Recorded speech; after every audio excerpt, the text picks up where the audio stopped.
Hey guys, and welcome back to the Melanin Matter. Sorry we've been a little bit on a pause, but a little bit of a break. Yeah, I mean, it's been a couple months, if not, but we're back and we'll be posting on every Monday. But yeah, since this is the first recorded episode of the year, actually, we thought it would be a good idea to just kind of do like our favorites, just kind of take it chill and just go like, oh, what are our favorite like books and movies and songs for the year, and just in general, just so that you guys can have a bit of perspective on like, kind of what we enjoy, what we don't. We are obviously, we are taking a kind of stance where we're talking a little bit about Black issues because we still want to be on topic, but yeah. One sec. So the first thing we're going to talk about is series that we recommend that you watch. Most of these are on Netflix, because series that we think are really good. I watched Top Boy. I think it came out like 2 summers ago. I think, did it come out 2 summers ago? Yeah, I remember watching it for the first time like end of the year 2019, so it probably must have come out before that. But yeah, that was really good. Yeah. Especially since it was like set in the UK, but also like abroad. So I would recommend that. I just thought it was really cool. And it kind of showed a lifestyle that we're not really used to seeing, even me personally. It's not something that we understand usually too much from the outside, so it was a pretty good perspective. Yes, and that was new. Yeah. No, for sure. I agree. Anything else? Because I think on Netflix, I'm trying to think. I know that when They See Us was on Netflix. That is definitely. Oh my gosh, yeah. I've never watched that. Too traumatic. I watched that, and Same. I watched it. Actually, ended up watching it again, like after, just to kind of like get. I was like trying to like put myself in that. Yeah. Like inside the context of it, and. Great. But that was sad. Like, get ready to cry if you're gonna watch that. Oh yeah, no, I cried as well. Yeah. I thought it was I just felt so angry after watching it was that. a lot of like, it definitely tapped into a lot of just like anger that I didn't even know that I had. Yeah. Like, but also like kind of like a sadness anger. Yeah. Like, it was depressing. Yeah, no, it really, really was. It was depressing. It was, honestly, like. But that was actually one of the first shows. I couldn't watch it for that reason. No, Yeah. Sorry, you go. No, it's fine. And then what other series How to Get Away with Murder is just like an excellent series if you just want to take like a chill, to be honest. Like, And it's just enjoyable, and there is quite a bit of Black perspective in there, which I found really nice. Yeah. She had great Viola acting. Davis is just Yeah, of like course. an absolute queen. Like, you can't go wrong with her. Her acting is incredible. Like, I know. I cannot stress how much I love this She actress. carried that show. I mean, I know. they're all great actors, but Viola Davis, damn. Yeah. Like. Exactly. And also Scandal, that's kind of like a Black woman in the lead. Olivia Pope, I can't remember like what her name is, the actress that plays her. No, me neither, but she's also like a terrific actress. There's definitely a lot of scenes in there that are really impactful. Yeah, for sure. Acting. So Kerry Washington, that's who plays her. By great Black women. Yeah.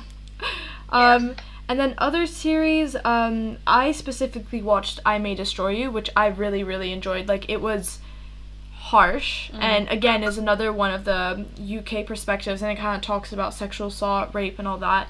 And first of all, I learned quite a bit just watching it on like what consists different types of sexual assaults. Like, some of them I'd never heard of.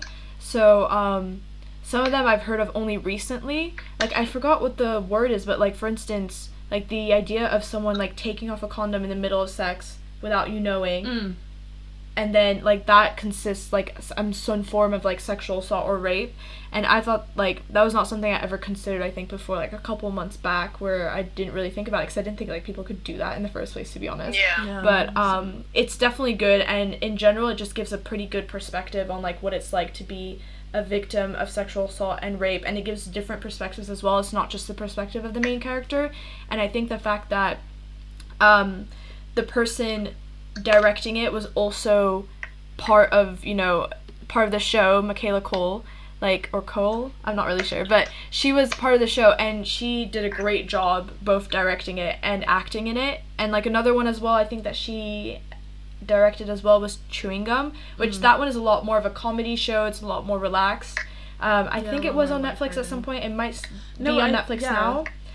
But I don't know if it's still on Netflix, but it definitely was on Netflix. No, it's a pretty good show, and it's, again, like, more relaxed, more funny, so it's kind of the kind of show that you'd want to enjoy if you don't want to go too much on the heavy stuff, but it still kind of addresses, topics. Insecure as well was a really good one that is really good on giving perspective. Like, I only watched the first season, I think, but it was pretty good, and I really enjoyed how they still managed to keep it funny and, like, kind of discuss different kind of stereotypes and stuff, but at the same time there were deeper kind of themes in there. So I think those are, like, the top series that we would recommend. We can go on to movies now that we've really enjoyed. I personally watched Queen and Slim over Christmas, and I thought, like, the whole, like, the visuals, the music, like, the soundtrack, the acting was, like, insane. Like, everything about it I was obsessed with.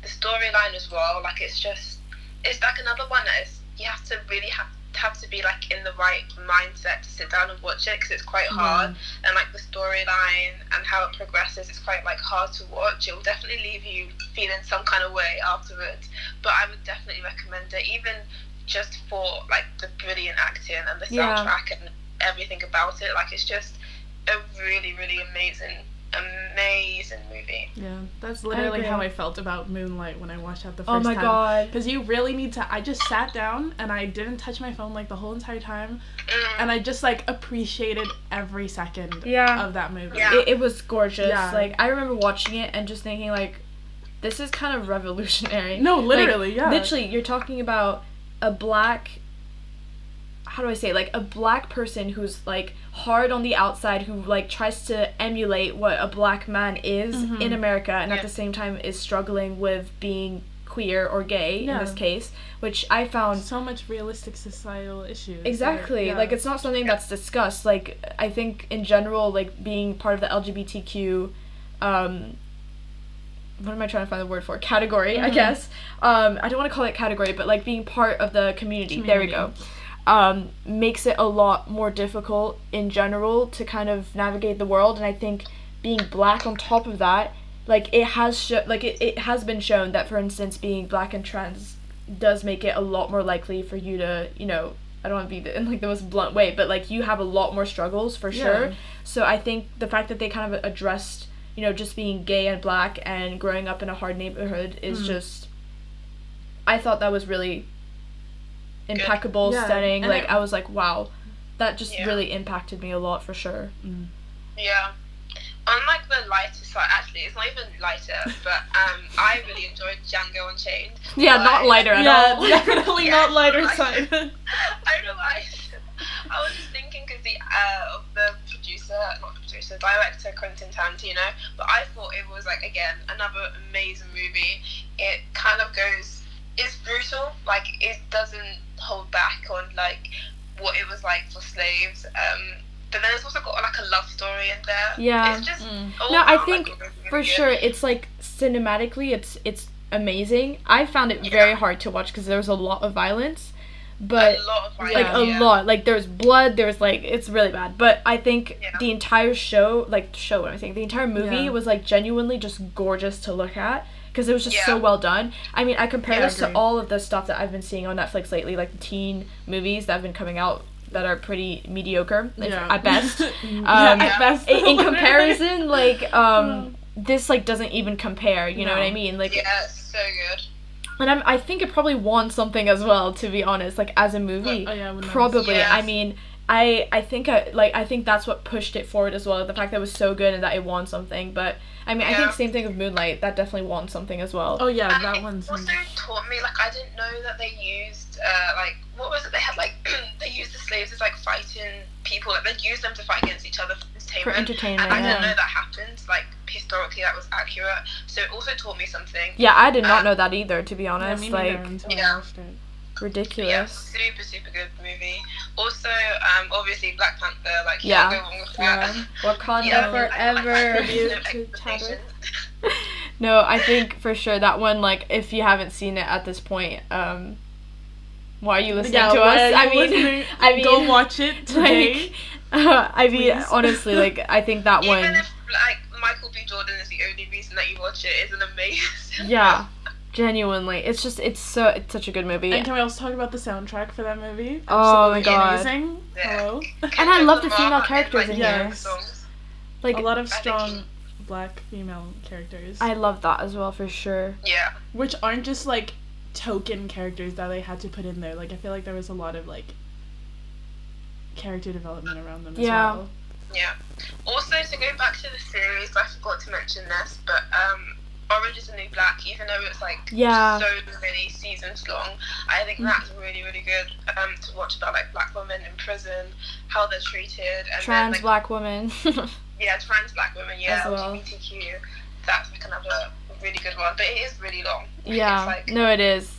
I think I started watching a couple series and then I was like, I think I had something else to do, like exams, and I never got back into it, but it's definitely something worth a watch. Really, really good. And there's Bridgerton as well, as much as it's a little bit problematic in some...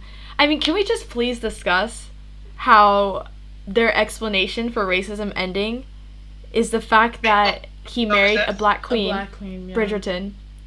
I was like... I mean, honestly, I genuinely enjoyed the show. I genuinely loved as well watching black people in like positions of power as well during that time, and I just thought it was just kind of like a fantasy, like alternate reality kind of world, but then they just tried to explain racism and explain to it as like, oh well, the king loved a black queen and then therefore racism is solved. Like no. Yeah, it was very short, not, like I thought that was absolutely ridiculous in this point. And then also I think a lot of the fact that a lot of the black characters were either mixed or light skinned. A lot of them, like apart from like the darkest characters, like the father of at least like the Duke, and he was the worst character out of all of them. The Duke himself, I think he like Simon, I think he was mixed as well. I could be wrong saying this, but I think he's mixed. And Marina's definitely mixed, like without doubt. And like just a lot of the characters in general are pretty light skinned, so I think they could have made a little bit more effort on that point, you know, but I think Lady Danbury is the brown skinned woman. She's the best character. Yeah, she's definitely my favorite. So I mean, I definitely appreciated that, but I think they could have added more. And the thing is that they didn't add any other characters except for black characters. Like there's no Asian people in there really. I don't think I've seen any. So I mean, they made an effort, but I feel like they could continue with that effort by doing it a little bit further. In my opinion, season 2, guys. Exactly. Hopefully, we can always hope. What other movies? I think there's a lot of biopics, so Hidden Figures, Selma, those are great to watch. The Help as well. Yeah, even if you read the book, that's really good. Exactly. One film from my childhood that I was obsessed with was Princess and the Frog. Yes. The fact that she also worked 2 jobs at the same time to try and get like her dream restaurant. It's just it's like, inspiring. So good to watch as like a kid, yeah. And so like compared to all the other princesses, which I equally love, do you know what I mean? I feel like the ones who accomplished the most were kind of people of color, in my opinion. Like look at Mulan. Yeah. She went to a fucking war. Yeah. And then we have like Princess and the Frog as well. Yeah, like Tiana. She's amazing. Like, I don't know. I watched that and I was genuinely, I think I was the happiest person when I watched that for the first time. I was like, oh my god, character that like looks like me, looks like my mom, that I can identify with. I think that was really nice, because I think before that I didn't really have anything else really. I just, at best, I was like maybe Pocahontas, but that was about it. Yeah, like, exactly. And because like that's literally what kids watch. Yeah. Like, I feel like that's really important. I agree. Can we now talk about what music we like what kind of songs that we would recommend? Personally, I love the entire album by Chloe and Halle. It was really good. Like I listened to it for the first time. Like that came out in 2020, right? But it was genuinely so good. Like I think a lot of the songs in there are like, there's a lot of different genres. Yeah. Genres. I don't know. It depends. Genres. In French, you say it differently. Whatever. No, but it's fine. Not at all hurt by that. No, but I think in general that album was pretty good. So I would definitely recommend to take a listen to that. Otherwise, like, I was gonna say Black by Dave. That's really, really good. Like, it's just the lyrics and everything, it just hits hard. Plus, the music is like really good to listen to. Yeah. So I'd recommend that. Yeah, and then also Kendrick Lamar. For sure. His songs on for the Black Panther movie, they were just sick. No, yeah, I agree. I think other like people that I can think of as well that were really good. Brockhampton, he's been coming out lately, and I've really, really enjoyed his music, but in particular, I like Sweet and Face. We have Mac DeMarco as well, who has Chamber of Reflection that I really, really enjoyed. And then obviously honorable mentions would be like Tyler the Creator, because like, I'm sorry, anything he does is creatively like out there, is all I'm saying. Like it's not what you typically see. I personally love this song called Ornament by Kia Victoria, and again, another thing that I really enjoyed. But then other ones that I kind of listen to that kind of alternative, I would say, would be Taku. Well, I think everybody knows Fouché Deep End at this point now. And then K Chanada, I want to say. The specific song You're the One is pretty good. I don't think I've listened to that. It's more like dancing upbeat kind of song, but it's like really nice. And then I have Bob Sinclair, World Hold On. That's a bit more of an older one, but I really enjoyed that. Like that gives me like memories of childhood. And then Aaron Smith, Dancing. That one I feel like everybody knows as well, but it's another one that I felt I had to mention. But if you guys have anything else, I've heard of those songs, but I definitely have to listen to them. No, we'll put them down in the comments. Everything, we'll put them down in the comments so you guys can like take a look at. But I think that for sure, these are the songs that I enjoy the most, I would say, from Black artists. And I think that because we didn't really want to talk specifically about rap because everybody knows like the typical rappers. Yeah. So like you can easily find it. Yeah, exactly. Stuff that you wouldn't necessarily find. Something new. Exactly. Yeah, appreciate what we appreciate. Yeah. We were just going to finish off on books. There's not many books that we're really going to mention. Basically, we're just going to mention like the book version of The Help and The Hate You Give. I think you can get that as a book as well. I Know Where the Caged Bird Sings by Maya Angelou. That's a really good book. And The Vanished in Half. I was given that for Christmas, and I haven't finished yet, but so far it's pretty promising, and it's by Britt Bennett. So those are ones I would recommend if you wanted to read. You could read. Yeah. No, I do really enjoy reading, and that's why when I went into his bookshop, just like randomly in Stockholm, and really happy to see that they had like, appreciated like Black authors. Talking about Black issues. Can't really find that a lot in Sweden. So I picked up Kindred, and I just started reading it.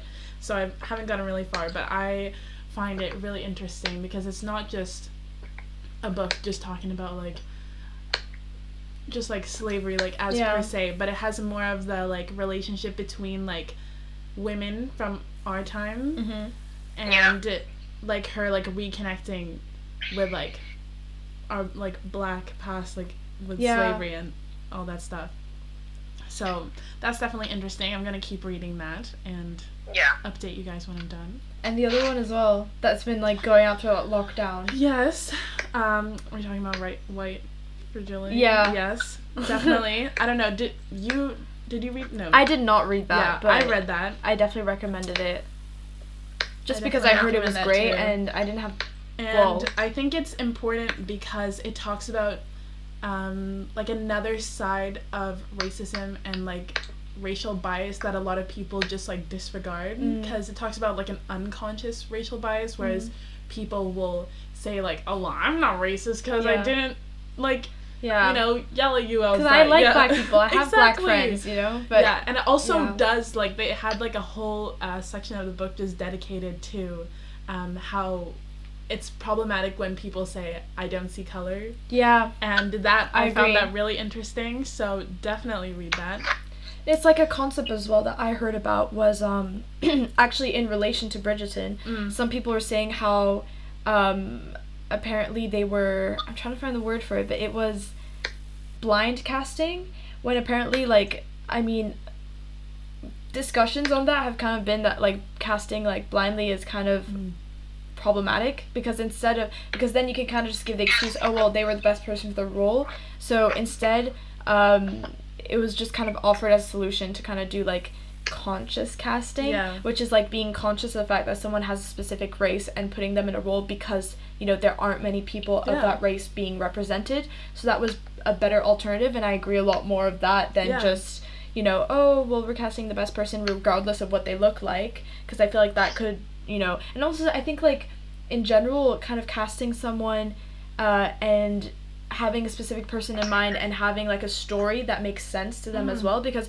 obviously like you don't have to mention black issues with every black character that comes up. I definitely like stand by that, but I also feel like not mentioning anything at all kind of takes away from the identity that comes with being either a black character or an Asian character. Like there are cultural influences that will shape how you grew up, and you know, I feel like completely disregarding them as well would be kind of just not really productive in having a good like representation. Yeah, no, I totally agree, and that's why I found it so interesting, like when they talked about that in the book. The whole like that you need to appreciate somebody's identity and race, and like that's where it comes from. So it's not like you can't just say, oh yeah, I don't see color, and then expect everything to be fine. Yeah. Like that's not, because you need to see color, you know, to appreciate those differences that exist and that come from our past, and like that still like happen today. Like don't just want to sweep it under the rug. No, I agree. They need to be up there, and they need to be discussed. So for sure, definitely read that book. Really I think overall representation, whether that is in movies, in films, or even like music, you know, putting forward like black artists or books that kind of talk about black issues, is very important in kind of educating ourselves and seeing beyond just our own perspective, because obviously like no one's gonna blame you for not understanding other people's perspective if you're not them. Like you're living in your own life, and obviously the best you can do is just try to understand. And obviously we're at a stage where if you're putting in the effort to learn, that's the least we can ask, kind of thing. Like that's the least you can do as well, to be honest. But we don't expect you to know everything, but as long as you're open to learn and open to criticism as well. Yeah, I think it's not just a one-off. Yeah, don't just like, I mean, read a book and just be like, oh, now I know everything. Like there's always more you can learn. Like I'm still learning so much. Same. From everything that I watch, like people that I talk to, new perspectives, like literally, like there's not like a point where you reach that, oh, I've learned everything that there is to know about black issues. Yeah, I mean, even about like our own race in general. Yeah. I'm still learning stuff that I didn't think, you know, would necessarily, I don't know, just things that you just don't know. And that's the thing, like when you grow up you learn more in general. Like I've learned a lot about Martinique in particular and kind of racism there, and I've also learned quite a bit on America when I didn't know a lot, and even in Europe, like there was a lot that I learned about Europe during Black Lives Matter. So I think as long as we're open to learning and like trying to seek change, I feel like that's all we can ask from people, to be honest. And like I would just say, you know, personally, like these shows are great at kind of highlighting these perspectives. Like these shows, these movies, these songs are really good as well, just to kind of get maybe the perspective of someone who's writing a song that you may not kind of understand. You might think, oh, okay, I understand a little bit better their perspective from these lyrics or from their music. Like for instance, I don't know if you guys have ever listened to the lyrics of DNA.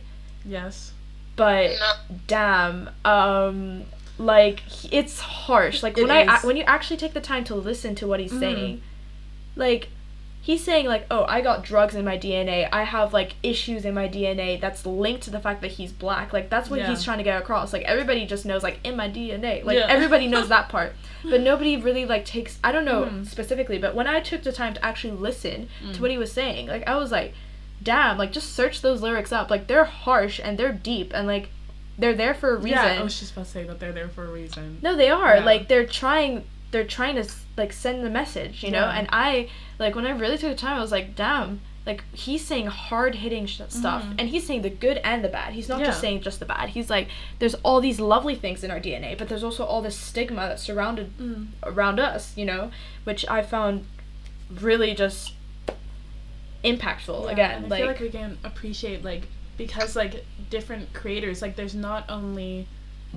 like movies or different types of media that talk about, oh, like how hard it was, and like how like have that tone on everything. Like there's so many different things, like as we've seen like in Chewing Gum and like Blackish, or literally like anything. Like you can get anything from the most like lighthearted stuff talking about these issues to like the more serious. And I think as well, like these like representations also kind of shows that we're not just in one box or label. Like I think there's a lot of different people from different races that or ethnicities who all will act differently. Like there isn't just one set stereotype, because I feel like that's something that kind of comes up. Like, there's a specific stereotype that some people assume because of the fact that you're black, or you're mixed, or that you're like literally Asian or anything. When I feel like that shouldn't exist, because literally you could grow up anywhere in the world, you could be any type of person. So I feel like just like keeping that in mind as well is the best foot forward to kind of getting along with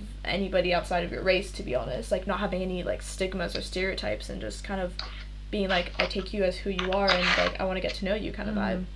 But yeah, definitely. Yeah. Well, thank you for listening to the episode. We hope that you got some like interesting perspectives or new book series that you kind of want to try out now. What are we doing next week? We'll see you next week. Literally, we just have so many things that we want to do. Yeah, we're gonna we have quite a bit of topics that we want to talk about, but I think we might put up a poll on our Instagram. So if you guys want something in particular, definitely vote for your favorite topic. Like, message. Exactly, or message us in our private messages, and we'll always respond. But for sure, like, we'll have something else that'll be super interesting planned for next week. So hopefully you guys enjoy that, and so we'll see you next Monday. Yes. Bye. Bye.